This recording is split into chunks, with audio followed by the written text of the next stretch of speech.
just switch over to my demo machine.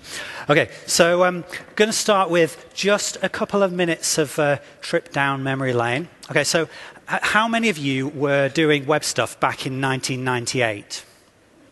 Ooh, a good number, maybe a half. Okay, that's cool. Anyone go back much further? Maybe 95? One? Ooh, wow. Who's the oldest? Not the oldest, you know. Anyone doing is 93? 94? Okay, someone, okay. You, sir. Do you have positive memories of web development from 1994? So. All right.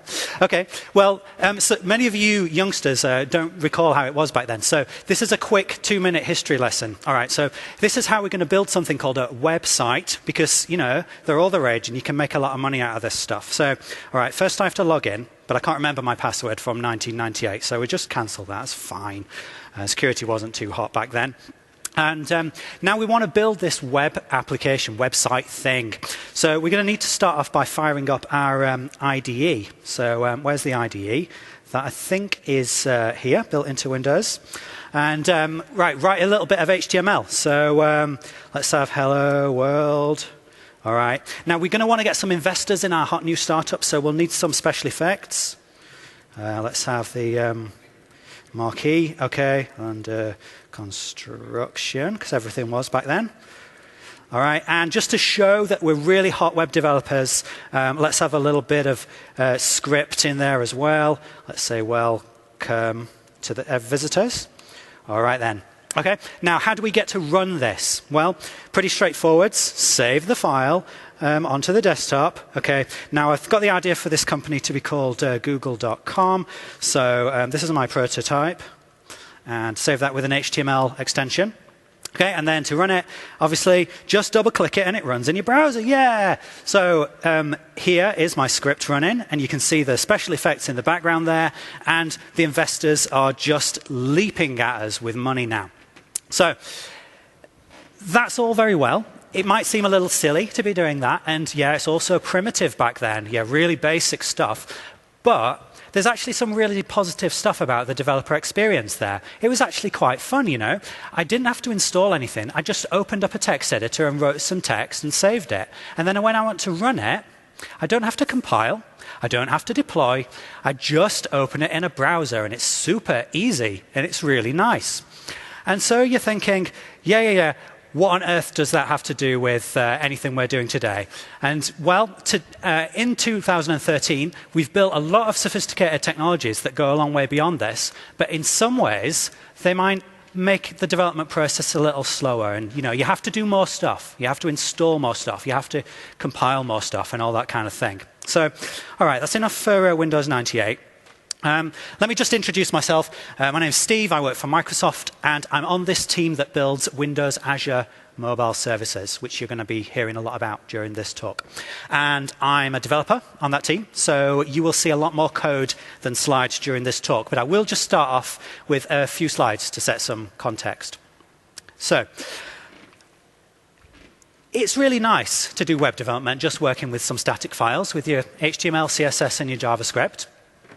And it's fun, but can you really go very far with this? You know, can you build a sophisticated, large, rich web application just with these kind of static files? Well, the people who use these JavaScript libraries would probably say, yeah, you can build very rich, sophisticated applications like that. You may have heard of some of these model view libraries in JavaScript, like Angular, Knockout, Backbone, Ember, those kind of things. Hands up, anyone used any of those?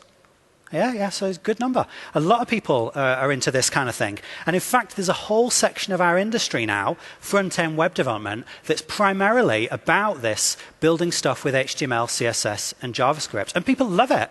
You know, front-end web developers are delighted with this kind of thing. It sets their dreams free to float away into the sky and make lots of money.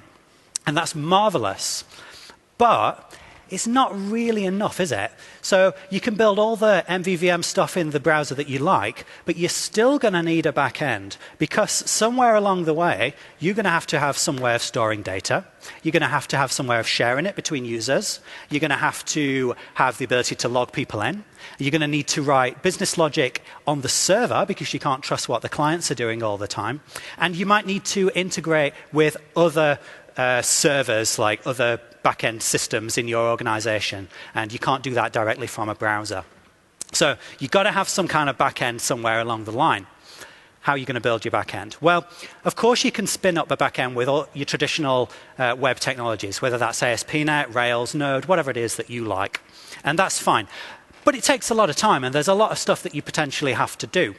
So wouldn't it be nice if you could just use a backend that someone else had built for you? What if there was a backend that just existed already and you could sign up and use it right now? And obviously that's what this talk is about. So there's this whole thing within the industry called backend as a service, and that is this exact idea. Someone else has created the data storage place, the thing that does all the authentication, all that backend stuff. You can sign up and use it. And that's what I'm going to talk about. Specifically, I'm going to talk about Microsoft's take on this, which is the backend as a service built into Windows Azure, Windows Azure Mobile Services. Now, I understand this wasn't covered in the keynote this morning, which, frankly, I don't know what they were thinking with that keynote and missing out possibly the hottest thing that Microsoft is doing right now. But how many of you have seen this thing before? Okay, all right, that's about a third of you. All right, so for the rest of you, this is all new. And for those of you who have seen it, you probably haven't seen it done as a web, with web technologies yet. So mobile services is a place where you can store some data in the cloud. You can do authentication using custom credentials or Facebook, Twitter, Microsoft, or Google accounts. You can write custom server logic in JavaScript, which runs on a Node backend. You can send push notifications to Apple, Google, and Microsoft devices. You can do boring things like monitor to make sure your site's not falling down and scale it up to handle lots of traffic. And this whole thing is cross-platform. And what I mean by that is not only are at the lowest level, this service we're providing is built on HTTP REST-style APIs. So you can connect to it from anything you like. But we also provide SDKs for all of the major platforms in the world right now, which are Windows Store, iPhone and iPad, Android, and Windows Phone 7.5, Windows Phone 8, and most recently, HTML and JavaScript applications. And these SDKs are all open source on GitHub. So this is a very open, extensible kind of thing.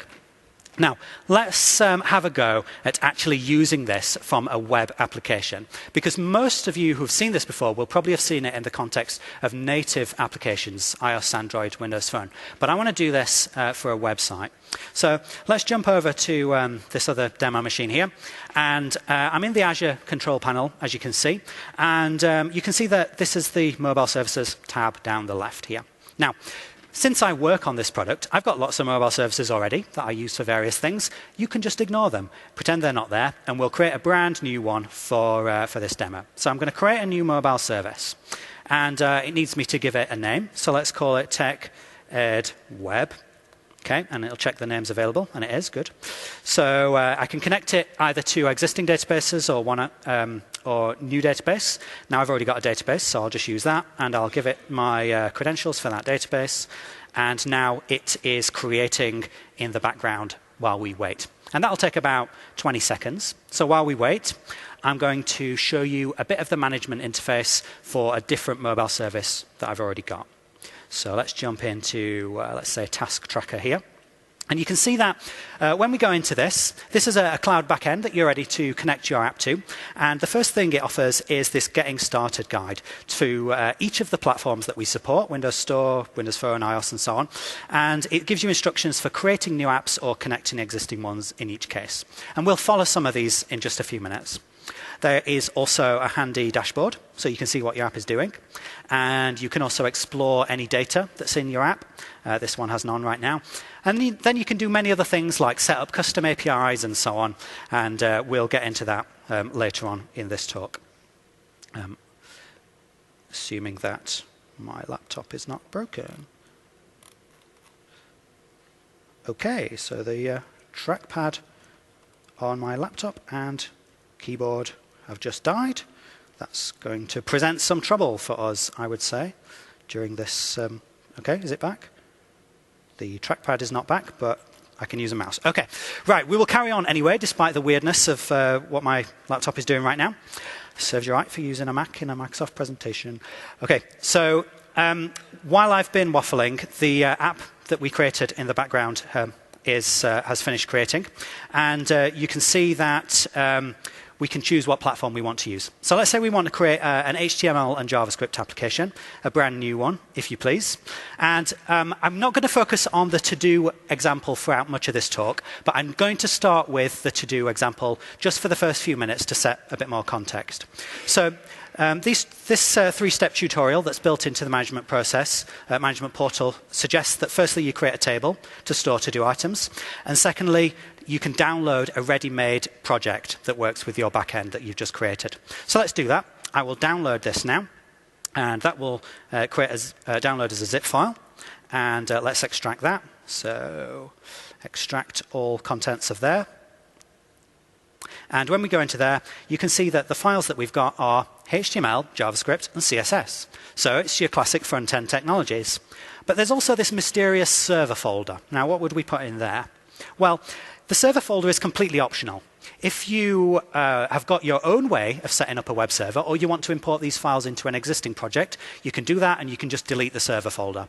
But if you're just getting started and you fancy a bit of help to create a local web server to serve those files, then all you have to do is just click one of these files for Linux, Mac, or Windows. So let's run the Windows one, and it'll give me numerous security prompts. And after it's eventually done that, then it will start running a local web server. So let's go to that now. That's on localhost port 8000. Here we go. And you can see it's a very simple little to-do application that's been set up as a demonstration of all the APIs. So let's store some items. Let's have do this demo, and then let's have go to the park. I don't know, random things. OK. So we've got a couple of items in our list there. And if I reload this page, you'll see that they don't get lost. They're stored somewhere. Do you know where they're stored? Can you guess?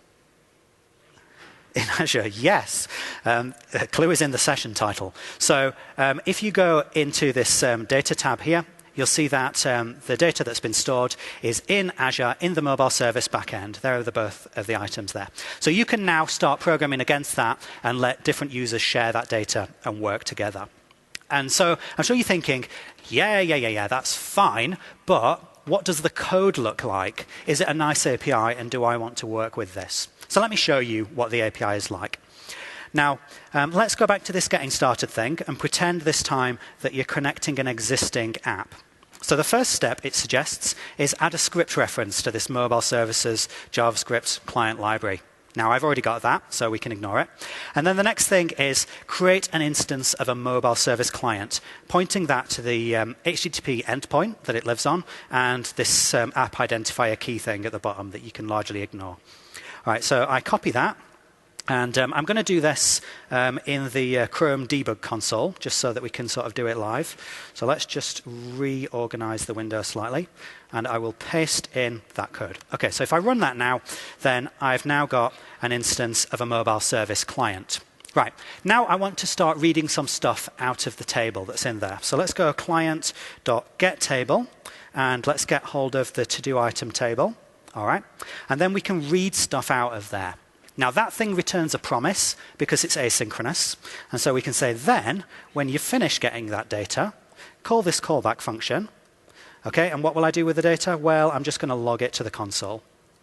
OK, so we're going to get the table, get the data from it, log it to the console, hopefully. If I run that now, you'll see first it returns a promise, and then when the promise completes, it returns these two objects out of the mobile service in the cloud there. So very, very simple API for fetching data back from the server. How about inserting stuff? Well, that's a predictably simple thing as well. So let's have text do another thing, complete false. OK, and so now I can hit go on that, and it will insert it, hopefully. And let's try reading stuff back. And this time you'll see we've got 3 records. And the last one there is the do another thing. All right. So very, very simple API for storing data in this mobile service from a web application. And as it's set up right now, the client is able to access any table in the database, and it can insert, update, read or delete any data it likes with no restrictions, and there's no control over the schema, there's no validation, there's no authentication or anything like that. Anybody anticipate a potential problem with this scenario? I think any web developer in the room knows that you don't want to just have complete trust for the clients that are talking to your server. You want to be able to control what they can do and what they can't do. So you have to be able to write some logic on the server. How can we do that? Well, for mobile services, it's very easy, because if I go into this table here, the to-do item table, you'll see there's a script tab. And I go into there, and you will also see that we allow you to write script that runs on insert, update, delete, or read. And this is JavaScript, but it's not running in a browser. It's going to run on the server in Azure. And so you can write some custom code to control exactly what people can do with your mobile service backend. So as a very simple example, let's impose a very strange business rule that everything you enter has to be in uppercase characters. Well, I can implement that very easily. I can just take whatever item text you have supplied, item.text, and then say, make that uppercase. Okay, and then I'll hit save on that. And that logic will run on the server when someone tries to do an insert. So if I go back over here, and then I'll insert blah, blah, okay, in lowercase. And then I go on that. And then when I read the data back, you'll see we've got 4 objects now. And then the last of those objects is blah, blah in uppercase, because the server-side logic obviously ran. And you can use this server-side logic to implement any kind of business rule. You can also use it to implement various different security matters, and I'll show you some examples of that shortly. You can also use it to make HTTP calls out to third-party services in order to interoperate with any other kind of third-party system that you want to make your mobile service work with. And I'll show you an example of that later on in this talk. Okay, but anyway, that's all I want to show you of the to-do list example. Anyone got any questions about that at this point? No. Okay, so precisely explained that there are no questions. Right then. So enough about to-do lists already. Let's find a slightly more interesting example so that we can build a larger, more realistic web application. So a little bit of role-playing at this point. Imagine that you've been brought in as a highly paid consultant to one of Madrid's taxi companies, the Spa taxi company, and they've brought you in for a very short project, just a few days of highly paid work, to build them an entirely new web-based taxi booking system. And it's got to be the best web-based taxi booking system in the whole of Madrid. So the idea is people can go to it on whatever device they like, and they don't have to enter all their user details every time. They can log in and store their user profile. And when they do log in, they can use Twitter logins and Facebook logins and that sort of thing, because, you know, the kids do that kind of stuff.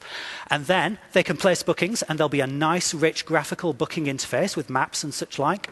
And then they can see their bookings, but the coolest thing is they can even see the taxis on the map in real time, driving around on the map, coming towards them to pick them up. So they can see how long it's going to be until the taxi gets there by watching it drive around on the map. And that's what your job is to do. And you don't have very long to do it, so you'll want to take advantage of Azure Mobile Services, because it provides a backend that's just marvelous for this kind of thing. And we're going to do it as a web application. So there are going to be a few different stages in building this application. None of them are very difficult. The first stage is being able to load and save data. And you've already seen how we can do that. So I'm going to go through that again. You'll see another example and a few more aspects to it. But then you'll also see how it's possible to add security, real security, not just making things uppercase, where people have to actually log in and what they do is controlled. So we'll do that. And then you'll see how we can use these front-end technologies to build the rest of the application very quickly without needing anything complicated, any back-end server rendering. And then finally, I'm going to show you how we can turn on the real time and be able to see the taxi data moving around in real time. And then I've got some other cool stuff to show you as well. But anyway, let's get started with the storing of data. So back over here. Now, because you are a very highly paid web developer, you don't want to be bothered with trivial details like actually writing HTML or CSS or whatever. So they've gone and got some low-paid web designer to come and provide a basic design for this application for you. And this is your starting point. So the idea is that it's going to look like this. You're going to have this weird yellow header thing. And then we've got a 3-tab system. First tab, the users can log in and register themselves. On the second tab, they'll be able to place bookings, saying where they want to go from, to, and what time. And then on the third tab, they'll be able to see what bookings they've already got and more cool stuff. But right now, this is all just dummy test data. And it's up to us to fill this in with a real application. So I'm going to use Visual Studio. You don't strictly have to use Visual Studio for this. You can use any text editor because there's no server-side code. But Visual Studio happens to be very good at editing HTML and JavaScript, so I'm going to use that. All right. And I'm also going to build part of the user interface with a JavaScript library called Knockout.js, which is a model view model library for JavaScript. You don't have to know this at all because I'm not going to go into very much detail about it during this talk. So if you know about Knockout already, good for you. And if you don't, doesn't matter at all. You'll hopefully understand it just as well anyway. But just your sort of 30-second intro. With it being a model view model system, the idea is to split up your client-side code into views, which describe what's on the screen. So here's the view in my application, this HTML here. So a view is some HTML. And it gets bound through these bindings to a view model. And the view model is kind of a code behind or just some other object-oriented representation of what's going on in this view. And in this particular example, I've got two properties on my view model. I'm keeping track of whether or not we're currently loading, and I'm keeping track of the profile data that we've got for the current user. And all I'm doing right now is if we're currently loading, we display this loading message. And if not, then well, nothing really happens. And I've got this fake profile data right now. So I would like to show the actual profile data on the screen. So I'm going to drop in a little bit of view markup. You don't want to watch me type because it would take too long and I would get typos. So I'm going to drop in snippets like this. So you see in this snippet here, I'm saying if we've got some profile data, then I want to display these two text boxes. The first one displays the user name and the second one displays the user's phone number. And the user can edit that. So if I save that and jump back to the browser, then you'll see now that we've got these two text boxes on the screen there. And that's great. But if I edit stuff in here and hit reload, I just lose the changes. And that's not great, but it's not surprising either because there's no code that attempts to save the data. There's no data access at all. So let's put some real data access in instead of this fake data. We're going to want a backend to store this in, and of course we'll use Azure Mobile Services. So I've already created a mobile service called Spa Taxi, where we're going to store all this stuff. And you'll see I've got a couple of tables already. I've got bookings and taxis, and we can ignore those for now. We'll come to them later. And for now, I'm going to create a new table called Profiles, where we store user profile information. We won't worry about permissions just yet. We'll get onto that later on. So let's create that. And when that table has been created, we will be able to go into there. And what have I done here? We will be able to go into that table. I'm getting lost. Data, profiles, here we go. And see what data is in there. Right now there's nothing, but let's start working with it. So even though there's no data in that table right now, that doesn't stop us from trying to load some data from it. So on the client, let's use the same API that you've seen before. I've created a function called load profile, and you'll see that what it does is, just like in the Chrome debugger, I wrote get table and then read. I'm using exactly the same API to access a table called profiles on the back end. And I'm setting is loading to true at beginning and then to false afterwards so that we get the correct loading indicator. Okay, so hopefully we'll have loaded some data from the profiles table, and now we want to actually use it in some way. So what I'm going to do is I'm going to grab the first record that's come back. The response is an array, and we're just going to pull the first entry out of that array and use it. And we'll take care of getting the right data later on. But for now, we'll just use whatever the first record is that comes back. And if there is an existing record, we'll use that. And if there isn't, we'll use this blank record instead. So all we have to do now is when the view model starts up, we'll call load profile. And that should hopefully get it to actually try and load some data. But we know there isn't any data, so it should display a blank record. Let's try it. So I'll hit reload, and it's loading. And then when the query on the server completes, which it will do very soon, I'm sure, then we've got no data back, so it shows a blank record. All right, that's good. So I could start entering some stuff here, but there's still no save button. So let's add a save button, and that can use an insert, just like you saw me write before. So I'll drop a save button in here, and tidy that up a little bit so you can read it. Okay. Right, so my save button regular HTML button with some CSS class on it and a text. And I'm saying when the user clicks on this button, this is knockout here, when the user clicks on this button, I want to call something on the view model called save profile. So I better define this save profile thing. What logic is going to be in there? Well, it's going to be pretty straightforward. Firstly, we need to know, is it an update or an insert that we're doing? And we can decide based on whether or not there's an ID. So if we've got an ID already, it's an existing record, so we can get the profiles table and update this record in it. And if there is no ID, it's a new record, so we'll do an insert instead. Let's try it, shall we?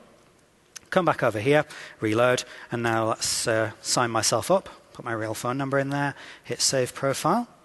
And then if that worked, I can come back over to the management portal and refresh, and we should see that the data that I entered into that form has gone up to the mobile service and has been stored there. And there it is. Now you may be thinking, hang on, you didn't even declare a schema for that table, so how does it know to have ID, name, and phone in it? And the answer to that is we have this feature called dynamic schema in mobile services. The idea with dynamic schema is when you're developing your application rapidly, you don't always want to keep thinking about adding columns to tables all the time. So wouldn't it be nice if we could automatically update your schema based on the data that your UI is sending to the back end? So this gives you some of the same convenience that you get with a NoSQL database, where you don't have to define a schema, but with all the benefits of a real SQL database as well, because this is actually SQL Server behind the scenes here. So you've still got all the ability to do relational things like joining tables and running aggregate queries and that sort of thing, but you still don't have to define the schema up front.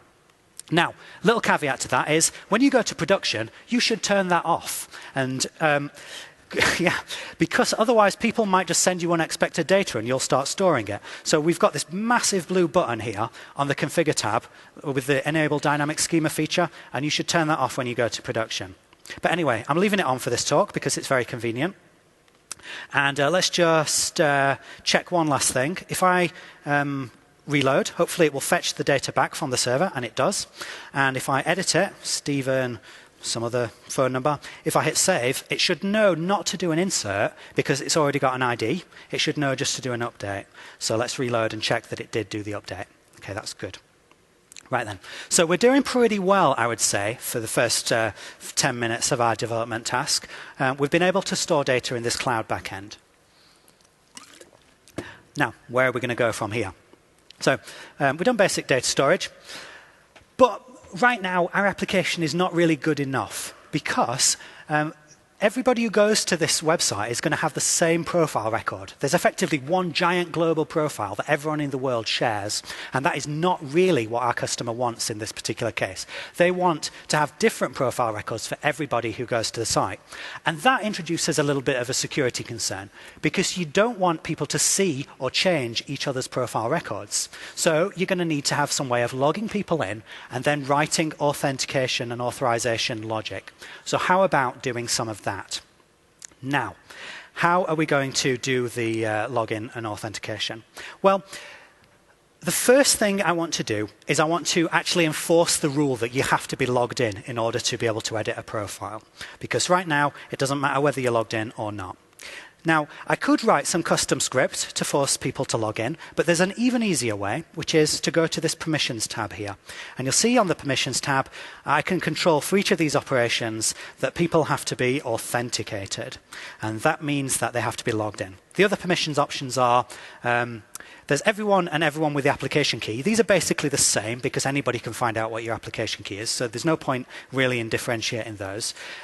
Authentication to users means that you have to be logged in, and scripts and admins means that you can't invoke it from the web, except if you've got a special secret key that end users don't have. Okay, so let's save that now. So now it should not be possible to load our data into this web application because I'm not logged in. So let's try it. If I hit reload, hopefully it will not get the data back this time. And you see, it does not get it back. It's stuck on loading. And if I look in the browser console, you'll see, failed to load resource. The server responded 401 unauthorized. So the back end is not going to play nicely now with anybody who's not logged in. So we better do login. And then the question is, how are we going to do login? And what does it mean to log in? Well, if you want to set up a login system, one way that you could do it is you could go to this list of tables and you can define a table of your own called users or something like that. And then you can put user records in it and you can implement your own registration screen and your own password reset screen and all that boring stuff. But what if you didn't have to do that? What if you could use login accounts that people have already got? Well, Mobile Services supports 4 different authentication providers out of the box. Microsoft accounts, Google accounts, Facebook, and Twitter accounts. You're not limited to those. We've also got APIs for providing custom tokens. So if you want to connect with some other custom backend or some other social network or whatever that you want to, you can generate your own tokens for it. But we will do the work for you with all these ones that are up here. Behind the scenes, it uses OAuth, and we have been through the pain of figuring out how Twitter's OAuth API is different to the spec and all that kind of stuff, so you don't have to. You can just use the API. So let's have a go at setting up some logins. Now, since this is aimed at consumers, this application, we probably want to use something like Facebook or Twitter logins. That would be quite nice for a lot of users. So in this case, let's say we want to use Twitter. Right, how are we going to set up Twitter logins? Well, first job, go over to this Identity tab here, and you'll see that we let you configure how to work with Microsoft accounts, Facebook, Twitter, or Google. And I've already set some stuff up for Google, just in case if I have to use it, if Twitter's down today. Sometimes it is. But let's be optimistic and hope that Twitter is working today, and we'll try and use that. And you'll see that we have to enter a consumer key and a consumer secret, and you probably think, what is that? And I will answer that question. So if you want to work with Twitter, the thing you do is you go to this website, dev.twitter.com. And you log in with your Twitter account, and you say, I want to be a Twitter developer. And that's free, and it only takes a few minutes, unless you read all the terms and conditions, in which case it takes you a week. But let's assume that you've done that, and you've registered. Then you can register your app with Twitter. And when you've registered your app, which is also free, they will give you back all of these various tokens and URLs. And the relevant ones for us are consumer key. So let's copy that and paste that into the management portal there. And then also consumer secret, which I will copy and paste into there and hit save.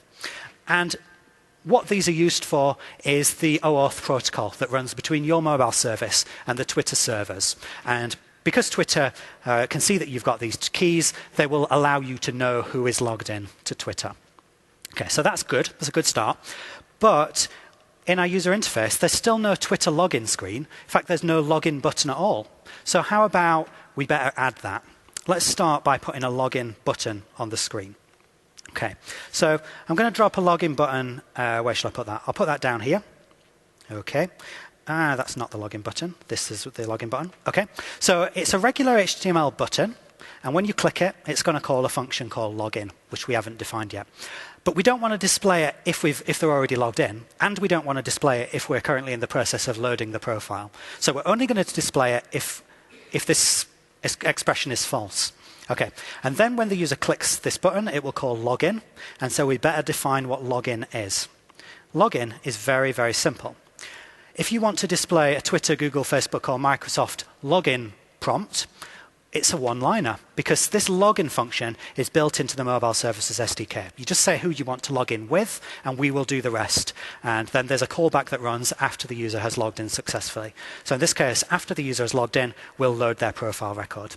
And that is hopefully all that you have to do. One last thing, though. You see this line of code here? This is the one that was triggering the 401 unauthorized error, because it's trying to load the user's profile before they're logged in. So let's stop triggering that error now, and we'll say we'll only load the profile if the user is in fact logged in already. So if the backend has a current user, then we will load their profile. If not, then we'll wait until they've logged in before we will load that. Let's try it, shall we? So back in the browser, we've now got the login button. So I will hit this login with Twitter. And what comes up is, not surprisingly, a Twitter login prompt. This is all provided by Twitter. They can update that UI anytime they like. Obviously, you get a very different UI for Google, Facebook, or whatever. So I'll log in with my fake Twitter account here. And I will say, authorize this app. Okay, and then the load profile callback fires, and it can go to the server, and this time it doesn't say 401. This time it says 200 OK, here's your data, thank you very much, and you are able to work with this user's profile now. So that's great. We have used Twitter, and we can find out who the user is. But we've still not solved the real problem here, which is how do we get a different profile record for every user? What would be really nice would be if on our table called profiles, there was a column here that instead of just having ID, name, and phone, there was an extra column called something like user ID or owner ID or something like that, and that would tie the profile record to the person who owns that record. It would be nice if we could do that. Obviously, we can, so let's do it. Let's write a little bit of script. So what I'm going to do is say that when somebody inserts a new profile record, I want to add an extra property to it. So I'm going to add a property called user ID. And that's just an arbitrary name. I could call it anything I like, but user ID is a good name for a user ID. And what value shall I give to that? Well, I'll give it the value user.userid. Now, user is the parameter that's passed into this function, and it tells you who is currently logged in. So this is cryptographically verified. You know for sure that whatever value this is, that's who the person really is logged in as. And we're going to stamp that onto each profile record that gets created. So then we will know who owns each profile. And that solves half of the problem. The next half, is how do we restrict people to only getting their own data? Well, that's very, very easy, because we can go over onto the read script here, and we'll say when somebody tries to read some data, we'll take whatever query they're trying to do, and we'll add an extra where clause onto that query. And the where clause will say, we're only giving you records where the user ID value on that record equals the user ID that you're logged in as. So now you can't see anyone else's data. And you can't see any data that's not associated with anyone either. You can only see data that is associated with your user record. Let's see if this works, shall we? Because right now, this record is not associated with my user ID. It's not associated with anyone. So if I hit reload, I shouldn't be able to see that. I should just get a blank record instead. So if I reload, then when this comes up, you see we're back to blank now because I'm not allowed to see that other one. So let's put in a new one. Let's have Twitter user and log in, phone number, blah, blah. OK, I'll save that. And if that's worked, then Dynamic Schema should have automatically created a new column called user ID, and it will be populated with the Twitter ID that is currently logged in. And you can see there it is. And if I hit reload, I should be able to get that record back. Because I'm logged in as that record, that's the one it's going to return to me, and I can't see any other records. So that's good. We've accomplished what we wanted to accomplish right there. So far, we've been able to store some data in the mobile service, loading and saving. And then we've been able to add login support using Twitter, and it would be trivial to change it to Google or whatever. And we've been able to write some custom authorization logic on the server just by writing a little bit of custom script. So that is really good. We're halfway there or so. Now, how about we finish the rest of this application user interface, and we can start to go a little bit faster now, because we really know what we're doing. So I'd like to put in these Create Bookings and My Bookings screens, and we can do this pretty quickly. So the Create Booking screen has got these 3 text boxes on it. And let's see the implementation that I've already got so far. So if I jump over to the Create Booking file, you see that the view here consists of these 3 text boxes. We've got the from text box, the to, and the time. And these are all bound onto model values using knockout. And so I've got 3 properties on the view model, from, to, and time. And the top 2 are just blank, and then the time is initialized to be the current time plus 15 minutes, because that's probably about when you want your taxi. And we're telling Knockout to track all that stuff. And what that means is, if someone enters something into the view, it should update the view model automatically. And if your code changes the view model, that should update the view automatically. So that's what this ko.track line does. OK, so let's make this application user interface a little bit nicer. First thing is, I'd like to display a nice map to show where the user is going from and to. And I can do that just using Knockout by reusing some existing code. So because this is model view view model, if we're going to have a map, we should have a view model for what information is being displayed in that map. So here is a view model for that, called map model. I'm declaring it as, and I'm declaring it as an instance of route picker view model, which is just some reusable code that defines a route that you can pick on a map. And that's just view model stuff. I want to display it on the view as well. So let's drop in an element. I'll have a div with some class, and I want to bind it to this map model that I've just declared. And I'm binding it with the root picker binding, which is just more reusable code. So hopefully there'll be a nice little root picker now. Don't worry about if you're not familiar with Knockout. Just accept that we've got a little map. So let's see it. If I hit reload, then don't get anything. So what have I done wrong here? Let's see.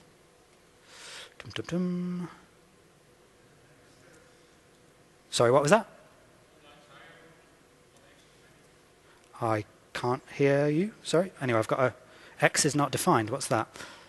Oh, yeah. OK, thank you. That is what you were saying, isn't it? OK, so we'll fix the typo in my code and hit reload. And then we do see the map. OK, so we can see now. Here's a handy little map. And let's try and declare a route that we want to take. So I can click on a few points on this map. And because everything is bound together, that will update these text boxes. And also, if I want to edit the text boxes, then that should update the map as well. It's kind of a long journey there. OK, so that's good. But we still have no way of actually submitting this booking to the server. So let's add a Save Booking button on. And I can use exactly the same APIs that you've already seen. So we can go quickly here. Firstly, I'll drop in a button, and you can see that it says Place Booking, and it's visible only if the user has picked a route. And when they click it, we're going to call Save. So what is Save? Well, that doesn't exist yet. Let's declare Save. And that can use the same APIs as before, except we're storing quite a lot of data this time. So we're storing where we're going from, where we're going to. We store the from and to GPS coordinates. As well, just in case that's useful. And we'll store the time that the user wants to go. And once we've grabbed all this data together, we'll insert it into the bookings table. And assuming that succeeds, then we'll do a redirection to the list of bookings. So let's see if it works. So I'll reload, and I'll pick a nice little route on the map from here to here. And then, is that seriously the best route? I'm not convinced that this taxi driver knows where to go. But anyway, let's place booking. And then if that's worked, I should be able to go to the bookings table and see the record that I've just entered there. And Dynamic Schema has sorted out all of the columns that are necessary. So that's good. Let's just drop in one more booking as well so that we can make a nice list of them. So let's go from Madrid to back home to London. Don't know how the taxi does that. But anyway, we'll place that booking. And then back in the list here, we've got the 2 items in the list. Very good. OK. So that's creating a booking and storing it in the mobile service. Now I want to implement this My Bookings list. As you can see, at the moment, it's just displaying fake test data. And we want to replace that with real data. So on the My Bookings tab, you can see that what the view does so far is it displays the number of bookings, that's bookings.length, and then for each of those bookings, it's going to create a list item, and on each of those items, we'll display the from, to, and time values. So that's how this user interface gets generated. And in terms of the code behind that, the main view model here has got this array on it called bookings, and the array is initially populated to these 3 fake items that say here and there and so on.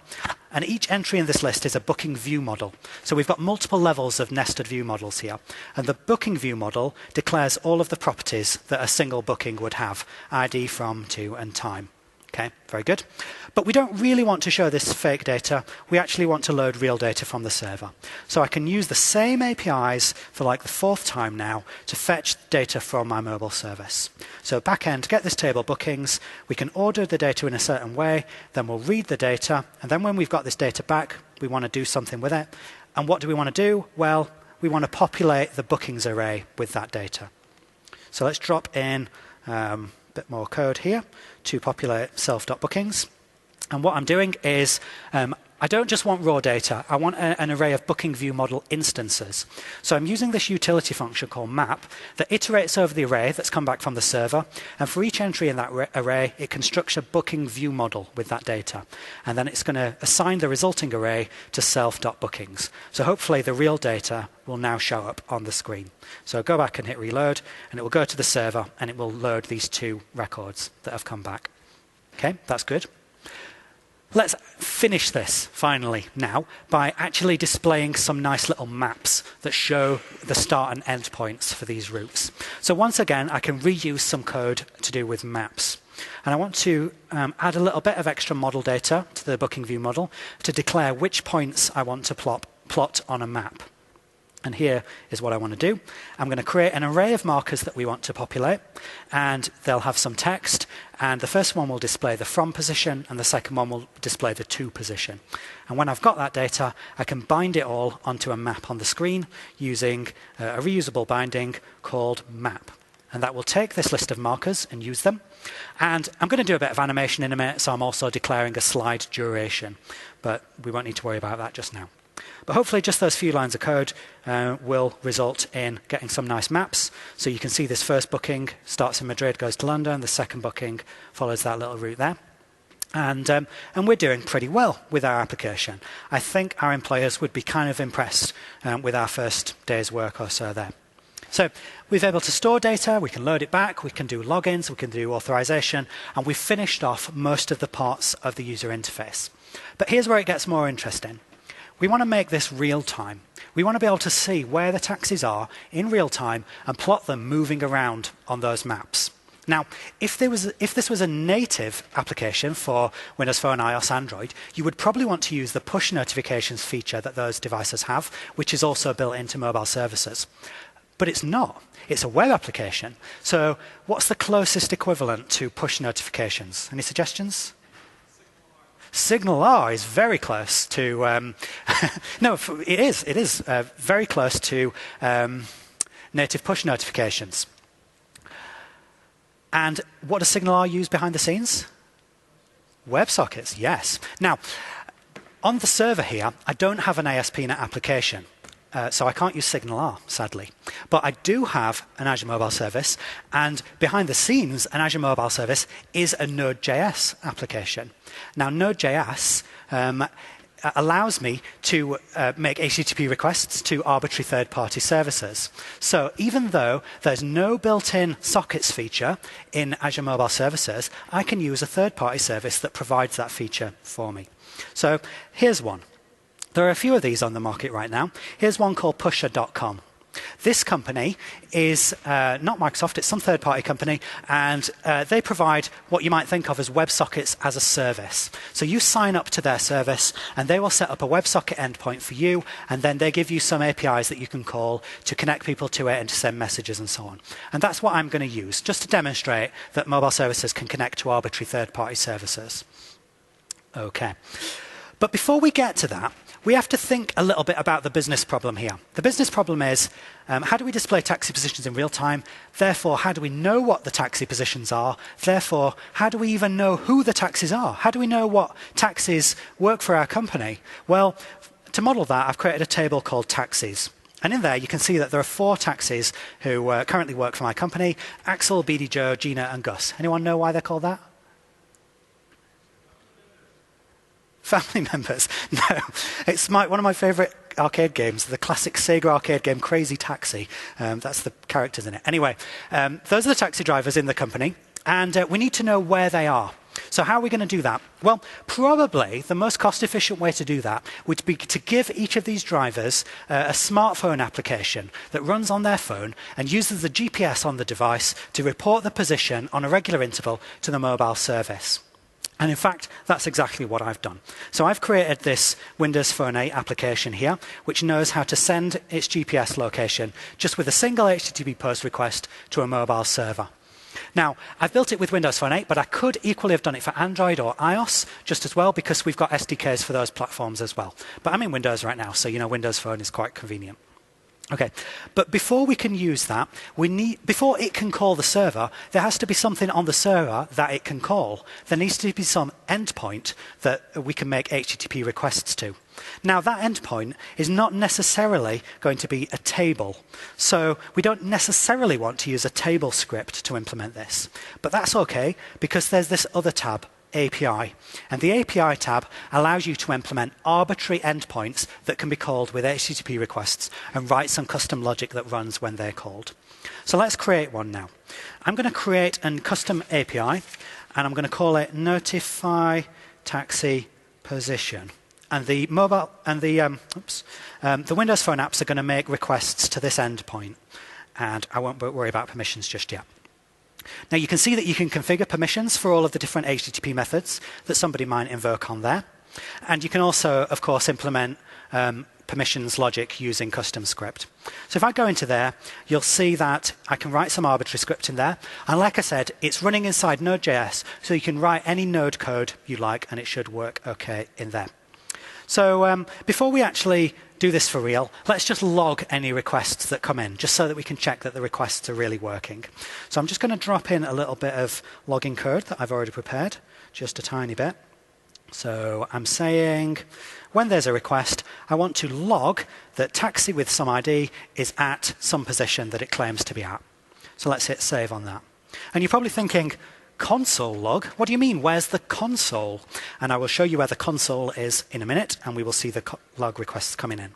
So in my application, I could now start sending my GPS coordinates into the mobile service.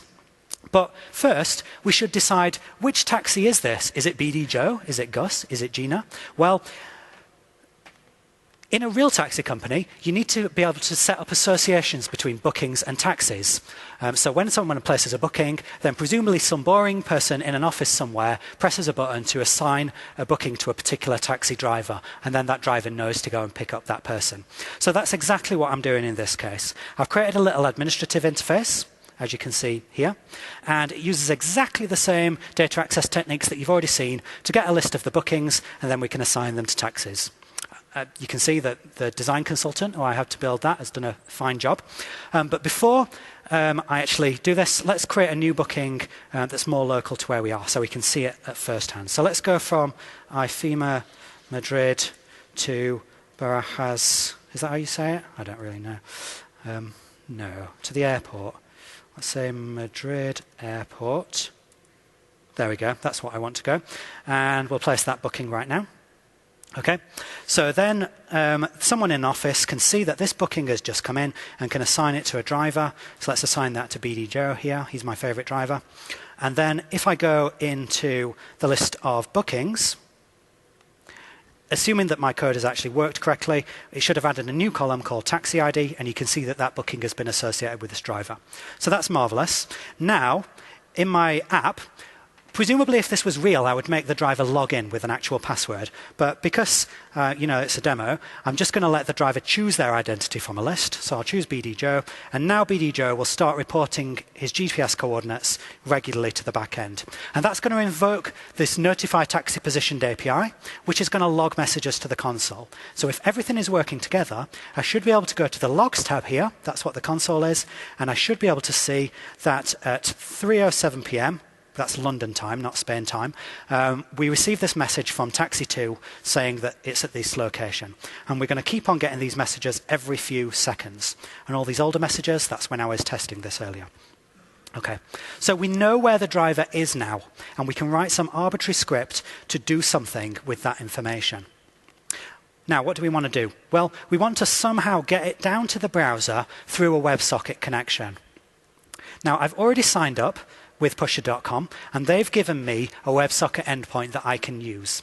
And they've provided all this information about their APIs, and so I'm going to use that. Firstly, on the server, I need to send a message to Pusher to say, hey, here's a message about a taxi, please pass it on. So let's drop in a little bit of code. It's actually quite a chunk of code, so I'll have to go through it slowly here. So what I want to do is, firstly, I want to get a reference to the Pusher APIs. So, up here, you'll see I'm requiring the Pusher APIs. In Node.js, you use require statements to import modules of code. And then I've got that module, I can instantiate a new Pusher instance. And when I've got that Pusher instance, I can use it to send messages. Now, I have to decide which booking is this message about. So I need to find which booking is currently associated with this taxi. So I'm running a query on the server here to say, find me the booking that is associated with this particular taxi. And we'll grab that first booking that comes back. And assuming that we've got a booking then, we can trigger a message through Pusher to say that the booking with a certain ID has had its taxi position updated to this new latitude, longitude. So a bit of code there, but not too bad. I'll hit save on that. And if that works now, then we should be able to see this working. So because this app is continually sending these messages, then it's continually invoking notify position, taxi position change, and so it should be continually sending messages to Pusher. Let's see that it really is. So if I go to Pusher's debug console now, we should be able to see, hopefully, these API messages start to appear. Every few seconds, we're going to have one of these messages to say, a booking with a certain ID is now at a certain position. So all that's left to do is catch these messages in the browser. So we need to use the Pusher APIs to connect to that WebSocket and get these messages and do something with it. So let's have a go at doing that. I'm going to go and use the Pusher APIs. So the first thing that you have to do is add a script reference. So here's a script tag that references the Pusher JavaScript library. And when you've got that, you can then use Pusher's APIs to connect to this WebSocket endpoint. And here's some code to do that. So this is the code I've just added. And it says, OK, create an instance of the Pusher object with this particular application key. And then using that, we can listen for messages called taxi position updated. And whenever one of those messages comes in, we're going to try and find the booking object that we've got in the browser that relates to that. So we'll search using grep through all of the bookings that we have to find the one with the matching ID. And assuming that we can find that booking, then we'll set the latitude-longitude property on it to be the message latitude-longitude that's come back through the WebSocket connection. OK? And now we want to actually display this on the map. So firstly, I better add a property called taxi_lat_long onto this booking view model. So I'll add a property right here. And then I want to add an extra marker onto the map. So I'm creating an extra entry in this array with the label taxi, and it will be displayed at the taxi_lat_long property on this object with some color. All right, so we're very nearly done now. The only thing left is we need to tell Pusher which bookings we want to receive notifications about. So I'm going to add this extra line of code here that says, whenever we first load a booking, we're going to tell Pusher that we would like to have messages about that booking, please. And then, hopefully, it will work. So back in the browser, I'll hit reload. And then this booking, does it work? Or, oh, yeah, it does. OK, so this booking up here, you can see now that this third marker, taxi, has appeared. And our taxi is currently in the middle of this convention center. It would be nice if we could see the taxi driving around, because if it was driving around, then the GPS coordinates would be changing over time. Now, I can simulate that because the Windows Phone simulator allows you to define a route that you've recorded or just clicked on the map, and then it will change the GPS coordinates every few seconds. So now the GPS coordinates are changing, and so updated coordinates should be going down to the browser. And if we look closely, we will see our taxi is coming along the road to pick us up, and then we will be on our way. So that is probably the coolest taxi booking interface for any Madrid-based taxi company. And I think we've done a pretty good job for about half an hour's coding. So that's marvelous. I think the taxi's gone the wrong way, sadly, but that's OK. So we have implemented some real-time push stuff there, and that was very nice. And even though mobile services itself doesn't have WebSocket support, because it lets you write custom APIs, you can integrate with third parties that do that kind of thing. And that's very nice. OK, let's finish this off now. So let's think about these guys. Mobiles, phones and tablets. They're kind of important these days. And also these things, app stores. Is it common for companies to want to put their things on app stores? Yes, it is common. They do want to do that.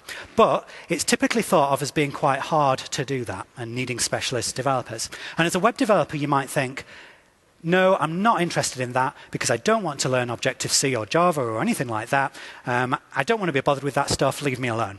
But if you think that, I think you would be missing out on a really good opportunity, because it is possible to use your web skills to put applications into app stores, assuming that you architect them in a particular way. So let's see. Could we potentially take the taxi booking app that we've already made and turn it into a native app? If you're thinking that it's not realistically possible to build a web-based application that looks and feels like a native application, I would show you this example to disagree. So this is an app that I wrote 2-3 months ago, and obviously it's an iPhone application. And this is built with exactly the technologies that I've shown you today. So the UI is Knockout, and the back end is Azure Mobile Services. And as you can see, it looks exactly like a native app and feels like one as well.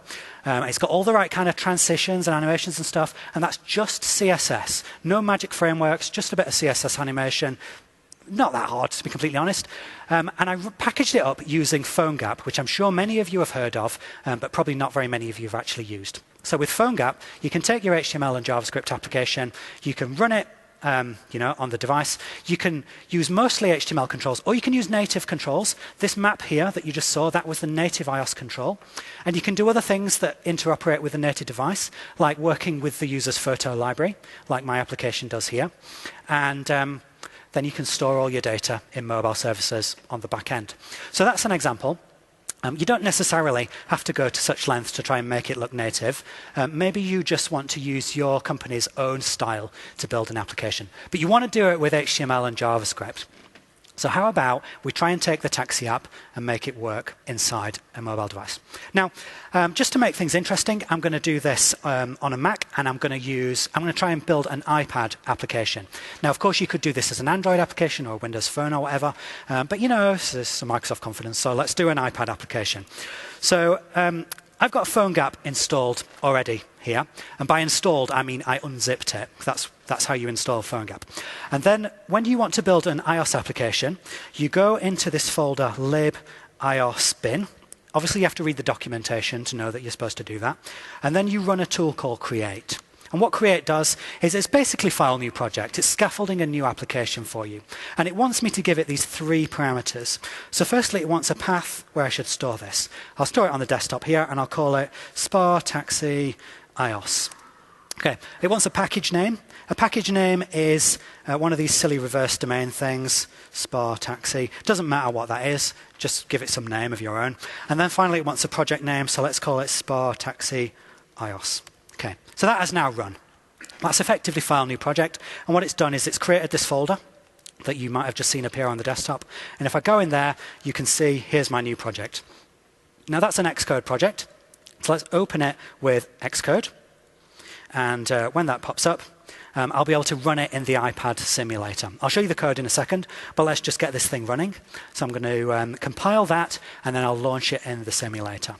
When that pops up, low screen resolution here, so the display is kind of funny. But this is the iPad simulator, so you can see here's my home screen, blah, blah, blah, and here's the app that's actually there. So it's a real native app that you could deploy to the App Store if you wanted to. Let's see a little bit of the code, should we? So let's have a look. This thing on the left, this is very much like Solution Explorer in Visual Studio. And you can see here this frameworks thing. This is a list to all the references. So this is like your .NET references. Then you can see the set of classes that I've got. And if you look in there, if you look at the code, it's all this freaky Objective-C stuff, which as a web developer probably makes you feel queasy, and you don't want to know about that. So we'll ignore it. And then you can look in the www folder, and suddenly you might feel a lot more at home. Because in here, there's JavaScript, there's HTML, and there's CSS, and there's images. So this is just your front-end web technologies that you know and love. And you can put your application in there. So let's see if we can put this this Spa Taxi application in there, shall we? So let me just get rid of all that junk. So let's show this folder here, and I'm going to delete. I'll go into the www folder here, and I'll delete all of this junk that the file new project thing created for me. So go away. The only thing I'm going to keep is this JavaScript library. And now I want to copy and paste all of the code that we just wrote in Visual Studio. So if I go back onto where I've got that code, here it is. So I'm just going to copy all of those files that we wrote, and I'm going to drop them in to the www folder here. Except I can get rid of admin, because we don't need the admin interface on the iPad. Okay, so those are the same files that you saw before. And just to prove that, let's have a look at the actual contents of the file. So you can see here's the home page, and you see the same code that we had before with the profile editor and the view model stuff. And I have not changed this code at all. I have not changed a single character of it, apart from one thing that you have to change with PhoneGap is you have to add a reference to the Cordova JavaScript library. Cordova is another name for PhoneGap, so That's the JavaScript library for PhoneGap that I've just imported. Nothing else about it is different. But let's try running it. So I'm going to bring this up in the iPad simulator, and you can see it looks correct, and I can hopefully log in. So a login pops. Now, Mobile Services has a special support for logging in on mobile devices, so we've got a different kind of login screen here, but it's the same code that's working with it. So I'm going to log in with my fake credentials, and just so that you can't see my typing, I'll type that down there. And then I will authorize this application. And it should go back, and you can see, even though the screen resolution is very low, that I am logged in with that particular Twitter user. And I can go over onto my bookings now, and I've got the same stuff there. And it behaves like an iPad application should, with all the slidey stuff. And hopefully, even all the real-time stuff will work as well. So if I simulate my taxi starting another little journey, so if I'm going to start this phone simulator driving around these pre-prepared points, then hopefully you will be able to see in the iOS app that the taxi's again driving around there. So we've got ourselves a nice little application that can be deployed to the App Store. Okay. Right then, so that is, I think, all that we want to accomplish. Oops, that's not what I wanted to show. I wanted to show my slides, which are here. All right then, so let's summarize what we've done. We started off by establishing that our objective was to build sophisticated applications just using front-end technologies, just using HTML, CSS, and JavaScript without having to compile stuff and being able to deploy just by copying files. But it's necessary still to have a back-end, and you can create one yourself, or you can use Azure Mobile Services, which is there, ready to go, and it's very powerful and flexible. And then using that, we were able to load and save data. We were able to add authentication using a third-party provider. And then we were able to write some various bits of custom logic that would control what the user could do, including interoperating with a third-party service called Pusher and being able to do real-time notifications through that. And then finally, because the application was built exclusively using front-end technologies, it was trivial to turn it into a PhoneGap application just by copying and pasting the files, and that is ready to be deployed to app stores now. And it would run just the same on an Android device, or it could be running Windows Store as well, just the same. So that is all I want to cover during this talk. Let me just give you a further overview of what's in mobile services. We started at the bottom by doing data storage, authentication, authorization. I showed you how we can use custom script with table APIs. Those are the REST APIs for when the user's getting, putting, posting, deleting stuff. And then you saw how we were able to create a custom API. Now, what I didn't show you during this talk is the right-hand half of that curve, and that's the more powerful stuff still. And that's the stuff that I'm going to cover in my talk tomorrow. So I'll be showing you how you can do native push notifications, not just WebSockets. I'll show you how you can do scheduled jobs to run custom code at arbitrary times, even when no one's on your app. Like if you want to run some job at 8 a.m. every day, you can do that. I'll also show you how you can connect your mobile service to a source control system so that you don't have to just write your code inside a web browser. And then I'll also show you the most powerful thing of all, which is how you can import third-party Node Package Manager modules, which are blocks of third-party code to implement arbitrary things, very sophisticated things. So all that stuff is going to be in the talk tomorrow. And in the talk tomorrow, I won't be doing web-based coding. I'm going to be doing native code. So that will be building an iOS app, not with PhoneGap, but actually with Objective-C, and building an Android app with Java and Eclipse. Even though Eclipse makes my skin crawl, I will still do it because I'm that dedicated. Okay, so that's on at 12 o'clock tomorrow. There are also various resources that you can see. The only thing that's really important is that you fill out the evaluation. Please fill out the evaluation, because that determines whether or not I can come back and do this next year. So it would be very useful if you could do that. I think we're all done now. Are there any questions? We've got a few minutes. No questions? Okay, great. Well, then I'm going to be around at the front for a few minutes if you want to ask any questions in person. Otherwise, enjoy the rest of your day and come to the talk tomorrow. Thank you.